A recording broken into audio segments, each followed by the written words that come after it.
Hello and welcome to another Protein Academy video. This video provides a detailed overview of C-Peptide, explain its clinical applications, and describe the principles of the analytical methods used to measure it. C-Peptide, also known as the connecting peptide, is a 31 amino acid polypeptide which is formed in the pancreatic beta cells from two precursor molecules, preproinsulin and proinsulin. The preproinsulin molecule is composed of a signal peptide, B chain, C peptide, and A chain. Following the removal of the signal peptide from preproinsulin, the remaining molecule is known as proinsulin, which consists of the C peptide connecting the alpha and beta chains together. When C-peptide is enzymatically removed from proinsulin molecule in the Golgi apparatus, it plays an important role in the correct folding of the insulin molecule and the formation of disulfide bonds between the alpha and beta chains, resulting in mature insulin molecule. C-peptide is co-secreted with insulin in equimolar concentration and released into the bloodstream upon stimulation of the pancreatic beta cells.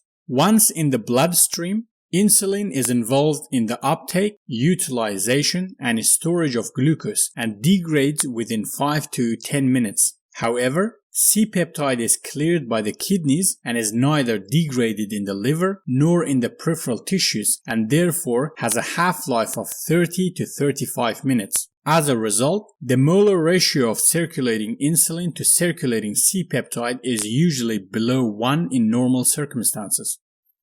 The interest in testing for C-peptide lies in the fact that it's released in equimolar concentration with insulin and has longer half-life in the circulation. Therefore, measurement of C-peptide can serve as a valuable marker for endogenous insulin secretion and beta cell function. Although the exact biological functions of C-peptide are not well understood, it's believed to interact with the cell membrane and elicit signaling pathways as well as possess anti-inflammatory, cytoprotective, and anti-apoptotic effects in various cell types.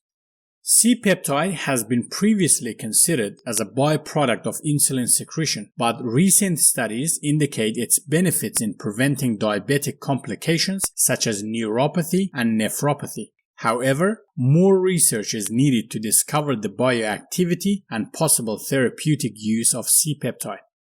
Indications for C-peptide measurement. Measurement of C-peptide can be used to assess the pancreatic beta cell function, endogenous insulin secretion, and distinguish between type 1, type 2, and other types of diabetes. It can also be used in the evaluation of hypoglycaemia, insulinomas, monitoring diabetes treatment, and monitoring pancreatic islet cell transplant function. High C-peptide level may be found in high endogenous insulin secretion, type 2 diabetes, insulinomas, hypokalemia or low potassium, pregnancy, Cushing's syndrome, and kidney disease. Low C-peptide may be found when there is insufficient endogenous insulin production, suppressed endogenous insulin production due to exogenous insulin, diuretics, and alcohol. The pre-analytical phase of C-peptide testing. Acceptable specimens include venous blood in serum gel tube and urine sample in a sterilized container with no preservative or with boric acid as preservative for extended sample viability. Please note that sample type may vary depending on what sample types are used during the assay validation. Serum should be allowed to clot and transported cold to the laboratory. The sample should be centrifuged to separate an aliquot serum within 2 hours of collection. The serum aliquot should be kept frozen if immediate analysis is not possible. Urine sample without preservative should be analyzed within 24 hours of collection or kept frozen if analysis cannot be performed. Urine sample may also be collected in boric acid, which is stable for 3 days at room temperature, but should be kept frozen if analysis is not possible within that time frame.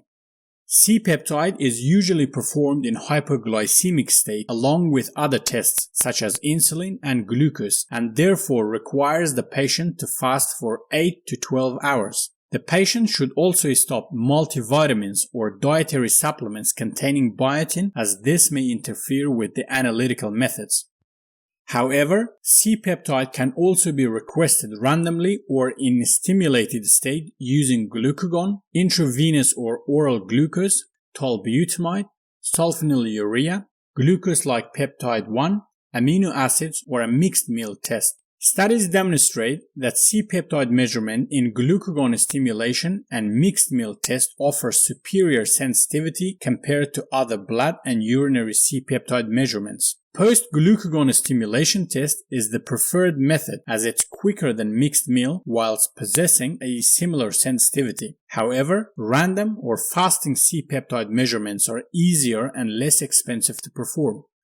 Urinary C-peptide can also be measured in urine sample as random urinary C-peptide to creatinine ratio or a 24-hour C-peptide excretion. With normal renal function, urinary C-peptide is reflective of 5% to 10% of total C-peptide secretion by the pancreas. However, urinary C-peptide cannot be performed in individuals with renal dysfunction, has limited availability, and therefore not common. Analytical methods for C-peptide testing. C-peptide is widely measured using immunoassay techniques, and the two most common methods include chemiluminescence immunoassay and electrochemiluminescence immunoassay. I have a separate video on immunoassay techniques where I provide an overview and describe the principles of the common immunoassay methods. The link is in the description below, and I encourage you to watch it as immunoassays have a wide range of applications. Principle of chemiluminescence immunoassay.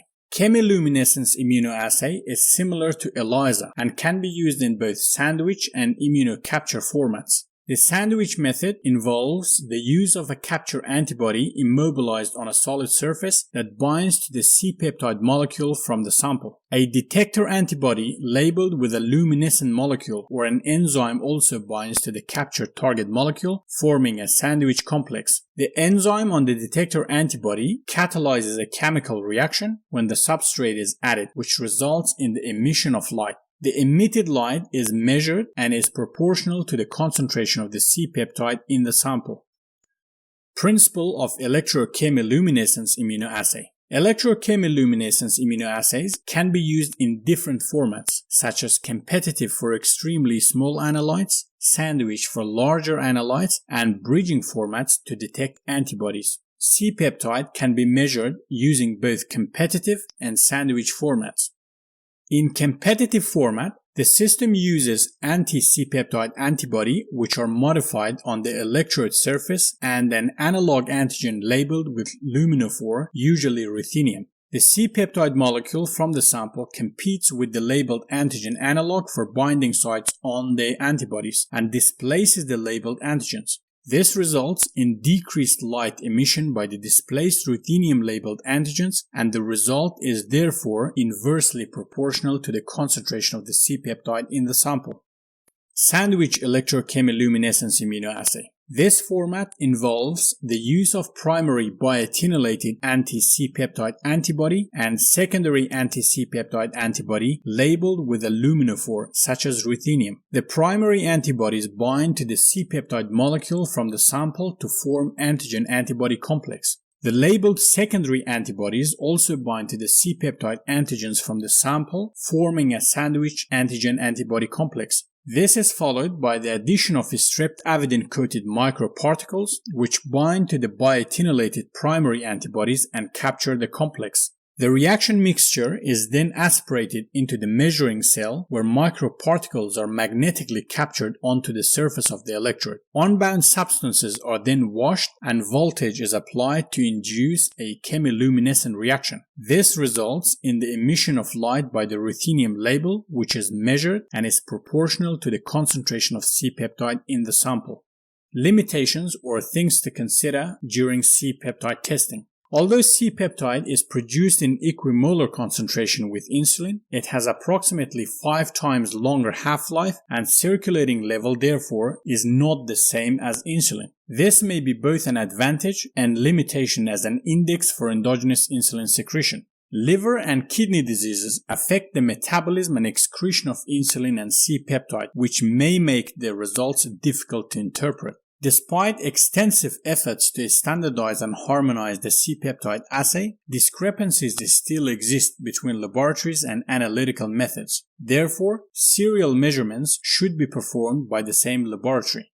That's it for this video, and thank you for watching. As always, if you've gained any value, consider subscribing to the channel, like and share the video, as well as comment for constructive discussion.